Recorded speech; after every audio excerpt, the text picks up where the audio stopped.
pertanyaan ketiga ya. Tentang 10 suku Israel yang hilang. Wah, ini pertanyaan bagus sekali. Ya. 10 suku hilang. Bagaimana mungkin hilang? Hilangnya kemana? Vanish begitu saja. Bagaimana mungkin? Ya. Nah, 10 suku yang hilang. Berapa total suku dari orang Israel? 12. Ya. 12 suku Israel. Ya. Dan suku Yusuf itu dibagi dua, yaitu Manasye dan Efraim. Nah, ini semua adalah tanah yang diberikan kepada 12 suku di luar suku Lewi. Kenapa suku Lewi tidak mendapat tanah? Karena dia bekerja pada bait Allah, pada tabernakel. Jadi dia tidak mendapatkan tanah. Sehingga suku-suku yang lain ini ya menopang kehidupan para imam itu dengan suku Lewi. Nah, supaya angkanya tetap 12, maka Manasye dan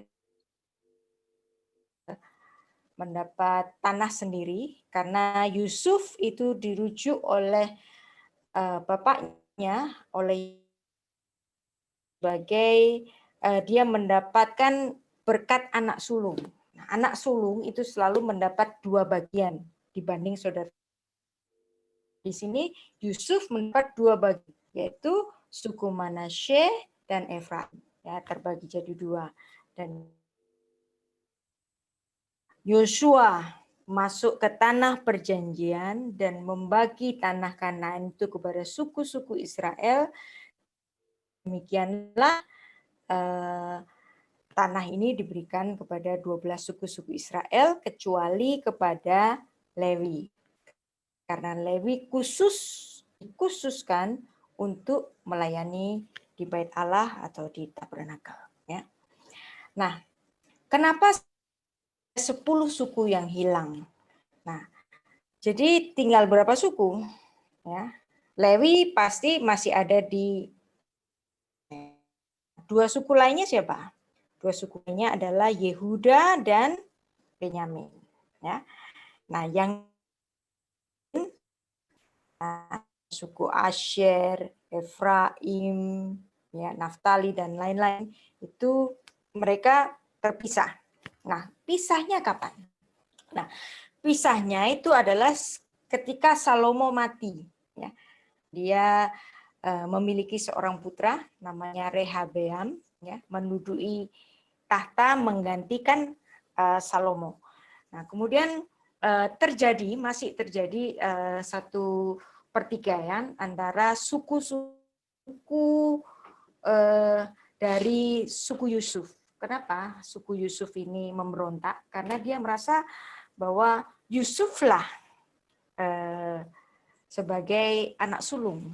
Maka mereka tidak mau diperintah oleh raja-raja dari keturunan dari Yehuda, keturunan Daud yang dari suku Yehuda. Maka ketika Salomo mati dan digantikan oleh anaknya Rehabeam, maka ada seorang yang bernama Yerobeam dari suku Efraim. Siapa itu suku Efraim? Dari keturunan mana? Dari keturunan Yusuf. Nah, Yusuf itu mendapat berkat anak sulung kan, jadi dia merasa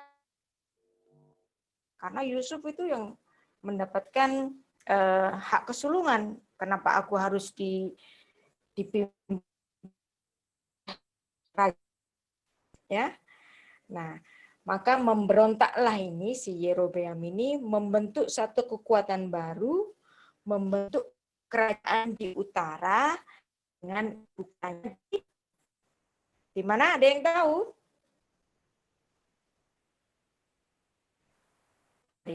Ya. Nah, maka kerajaan itu terbelah, ya. Yerobeam menjadi raja di utara,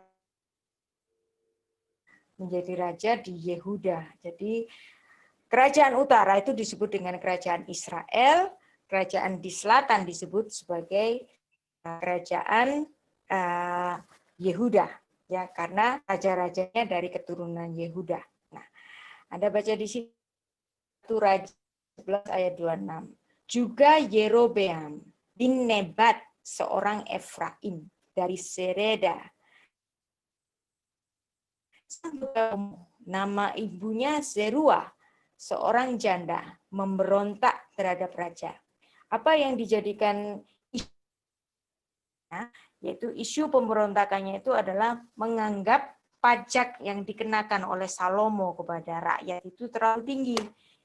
Itu isu dari pemberontakannya. Tetapi sebenarnya dia merasa bahwa Efraim ini adalah keturunan dari Yusuf yang seharusnya menjadi anak sulung dan seharusnya dialah yang memerintah. Ya. Efraim juga disebut sebagai anak sulung Israel. Kenapa? Karena Yusuf mendapat hak kesulungan. Dengan menangis mereka berkata, dengan hiburan aku akan memimpin mereka ke sungai-sungai di jalan yang rata, di mana mereka tidak akan tersandung. Aku akan memimpin mereka ke sungai-sungai di jalan yang rata, di mana mereka tidak akan tersandung, sebab aku telah menjadi Bapa Israel. Efraim adalah anak sulungku. Nah, anak sulungku. Ya. Mereka mengklaim bahwa merekalah seharusnya yang memerintah. Nah, ini adalah gambar dari pecahnya dari kerajaan Israel itu utara, Kingdom of Israel, dari kerajaan Israel utara. Yang selatan ini disebut Kingdom of Judah, kerajaan Yehuda, yang di sini putra dari Salomo, ya, Rehabeam memerintah, yang di sini Yerobeam orang Efraim memerintah. Ibu kotanya di Samaria. Nah, tetapi sebenarnya ya, walaupun dulu itu Yusuf itu mendapat hak kesulungan diberikan oleh Yakub kepada Yusuf, ya, tetapi di sini ada sesuatu yang aneh, ya. Tongkat kerajaan itu diberikan kepada Yehuda, ya. Kejadian 49 ayat 10. Tongkat kerajaan tidak akan beranjak dari Yehuda ataupun lambang pemerintahan di antara kakinya sampai dia datang yang berhak atasnya. Siapa itu dia yang datang yang berhak atasnya? Shilo, ya. Shilo itu adalah Raja Mesias. Nah, Yusuf mendapat hak kesulungan, tetapi yang mendapatkan tongkat kerajaan itu adalah Yehuda. Maka bagi orang-orang Yahudi yang mendapatkan hak dari tongkat kerajaan itu adalah Yehuda atau Yahudi. Ya.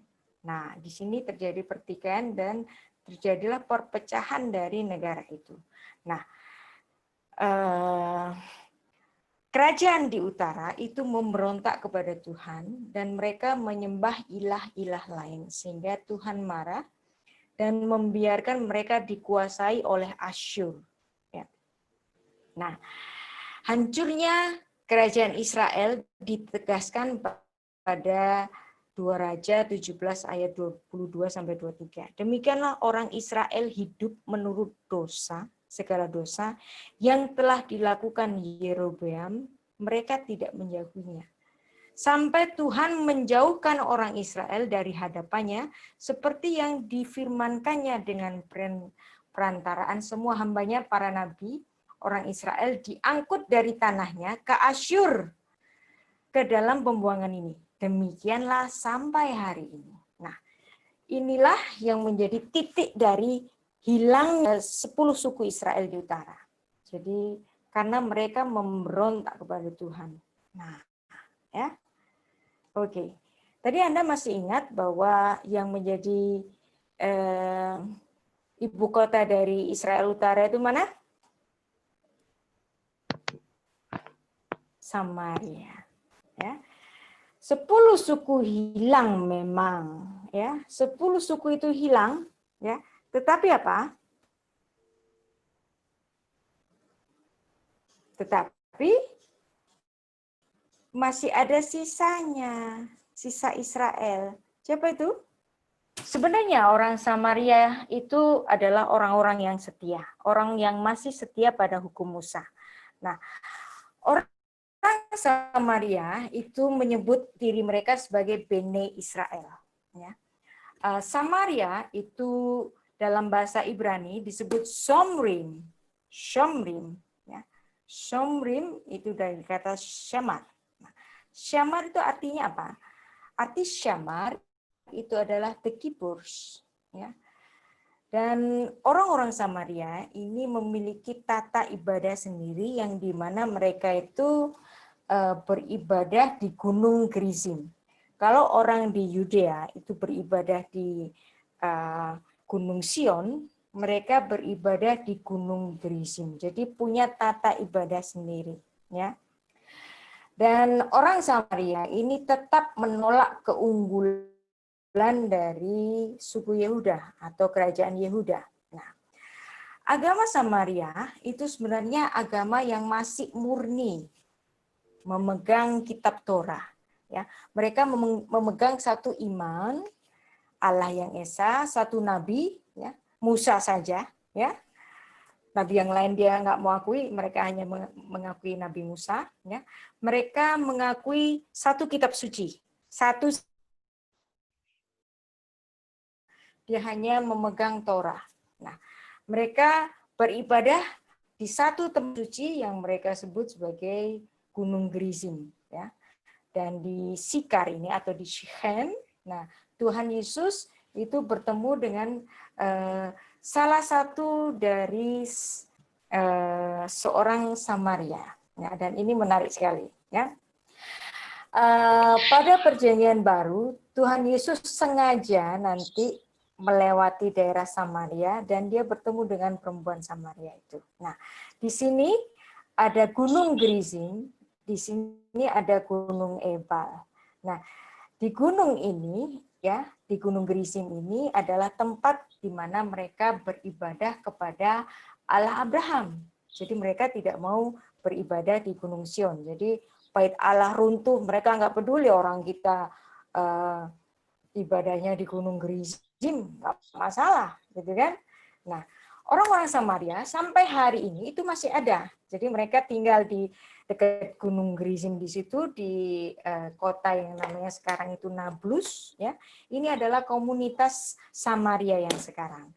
Nah, kalau Anda bertanya di mana 10 suku yang hilang itu, kita jawabnya nggak tahu yang mana, tapi mereka masih ada sisanya, yaitu mereka yang menamakan diri mereka adalah Samaria. Inilah 10 suku yang hilang.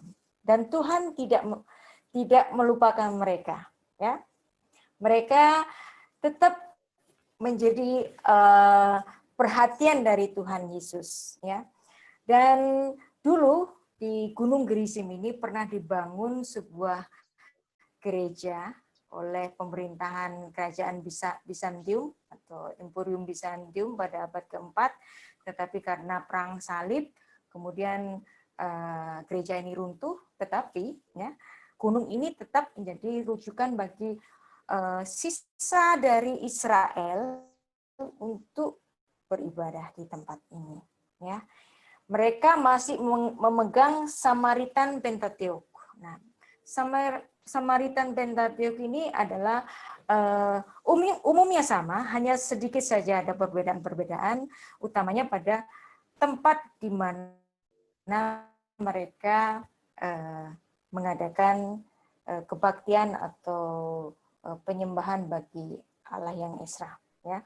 Dan mereka juga masih melakukan sunat, mereka masih taat pada hukum Sabat, mereka taat pada hari raya Yom Kippur, ya. Mereka taat pada hukum halal dan haram, ya.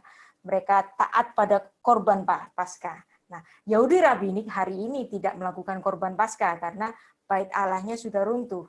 Tetapi karena mereka beribadahnya di Gunung Gerizim, nggak peduli, ya. Sampai sekarang mereka masih dapat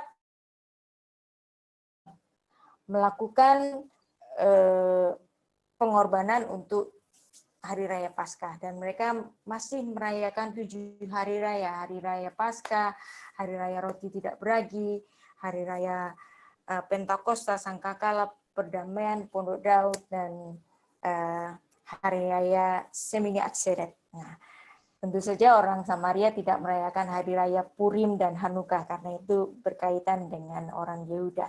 Ya. Nah, Tuhan Yesus, ya, meskipun 10 suku ini hilang, ya, tapi Israel ini tidak pernah luput dari pandangan Tuhan. Ya. Perempuan Samaria itu menjadi wakil dari 10 suku yang hilang itu. Ya. Mungkin kapan-kapan kita akan boleh mengupas tentang sosok yang luar biasa ini, ya. Perempuan Samaria, dia adalah sisa dari 10 suku yang hilang itu, ya. Samaritan woman, ya. Perempuan Samaria karena dia pernah menikah 5 kali, punya 5 suami, ya.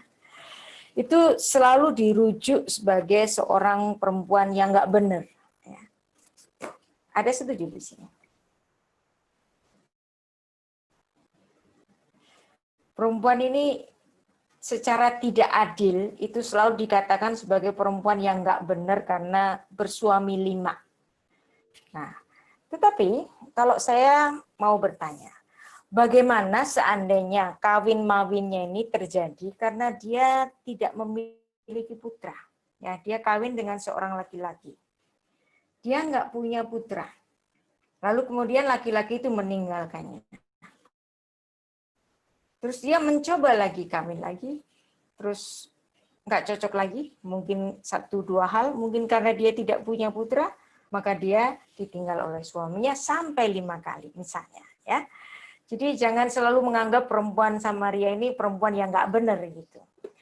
Nah, lalu bagaimana dengan satu laki-laki? Ya, satu laki-laki yang sekarang bersamanya, ya, yang bukan suaminya. Nah, apakah laki-laki yang sedang bersamanya yang bukan suaminya itu pasti pacarnya? Pasti atau bukan? Pasti pacarnya? Belum tentu. Bagaimana seandainya laki-laki yang bersama dia itu adalah bapaknya? Sehingga dia harus mengurusi bapaknya itu. Laki-laki itu bukan suaminya. Atau mungkin laki-laki yang sedang bersamanya itu adalah adiknya yang cacat. Yang cacat. Sehingga dia harus mengurusi, sehingga dia harus menimba sendiri. Dia nggak punya pembantu untuk menimbakan, maka dia harus menimba sendiri. Dia harus menimba karena dia masih mengurusi laki-laki itu. Ya. Nah, kalau dia sudah punya 5 suami dan yang sekarang bukan suaminya, mungkin bapaknya, mungkin adiknya, ya, belum tentu dia itu orang yang nggak benar. Mungkin saja dia orang yang sangat malang. Sekarang dia bertemu dengan Yesus. Maka Yesus adalah laki-laki yang keberapa? Yesus adalah laki-laki yang ketujuh dalam kehidupan perempuan Samaria ini.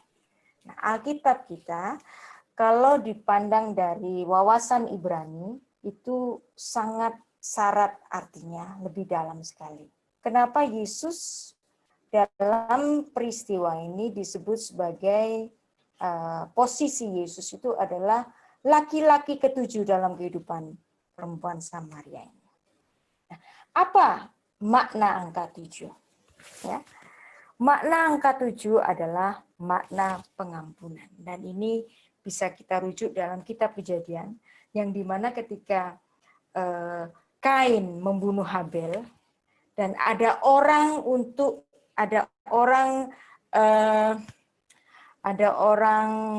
seandainya mau balas dendam kepadanya, maka dia akan dibalaskan 7 kali lipat. Dan itu menunjukkan bahwa Tuhan itu memberikan pengampunan 7 kali lipat bagi si Kain. Nah, kemudian keturunan dari Kain ini, ya, merujuk privilege yang dipunyai Kain itu, ya, dia mengatakan, sebab jika Kain harus dibalaskan 7 kali lipat, maka Lamek 77 kali lipat. Nah, perkataan ini dipakai oleh Tuhan Yesus tentang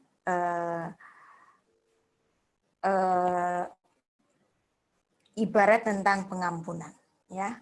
Tuhan Yesus merujuk keadaan yang dicatat pada Kejadian 4 ayat 24 oleh Lamek, putra dari Kain tadi, sebagai suatu perumpamaan untuk mengganti rasa dendam dan pengampunan. Jadi angka 7 dalam Alkitab itu adalah angka pengampunan. Oke, katakanlah si perempuan itu adalah perempuan yang nggak benar. Oke, maka kehadiran laki-laki ketujuh bagi perempuan itu adalah pengampunan bagi dia. Dan di sini, ya, Tuhan Yesus melakukan perjanjian Yehosua yang kedua di tempat yang sama. Karena dulu pernah ada perjanjian Yehosua yang pertama, Berit Yehosua, di tempat yang sama, di Shechem. Ya. Nah, jadi di sini Tuhan Yesus memakai perempuan Samaria ini sebagai perlambangan dari gerejanya. Gereja selalu dirujuk sebagai gender feminin, karena Kristus adalah mempelai laki-laki. Nah, yang dirujuk sebagai gerejanya, Tuhan memakai salah satu sisa dari Israel itu, dan kemudian tapi Tuhan tetap merujukkan bahwa keselamatan itu berasal dari bangsa Yahudi. Dia bicara di depan seorang Samaria. Dan dia mengatakan keselamatan dari bangsa Yahudi.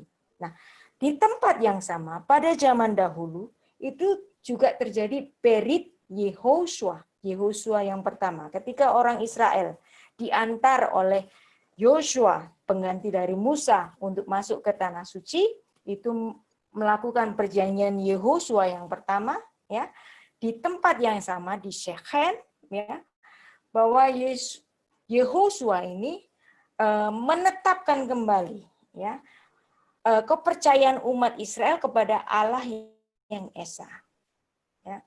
Dan orang Israel itu harus menolak dewa-dewa yang lain. Dan perjanjian ini diikat dalam satu hukum di tempat yang sama, ya, di Syekar atau di Shechem, ya, di sini Tuhan Yesus melakukan perjanjiannya di hadapan seorang Samaria, ya, seorang Samaria yang berasal dari 10 suku yang hilang. Nah, Anda kalau melihat Yosua pada zaman dahulu, abdi dari Musa itu adalah dia dari suku Efraim. Di tempat yang dimana Efraim itu tinggal. Dan Tuhan mengadakan suatu perjanjian bahwa percayalah, hai perempuan, akulah dia. Ya. Pada hari itu, Yosua mengikat perjanjian di Shechem. Dan kemudian Tuhan mengikat perjanjian dengan perempuan Samaria ini, mengatakan bahwa keselamatan datang dari bangsa Israel. Dan Tuhan memberikan air yang hidup bagi jemaatnya itu. Ya. Jelas di sini? Untuk 10 suku yang hilang, ternyata masih ada dan Tuhan tidak melupakan itu. Ya. Baik, saya serahkan kepada Pak Samuel. Saya akan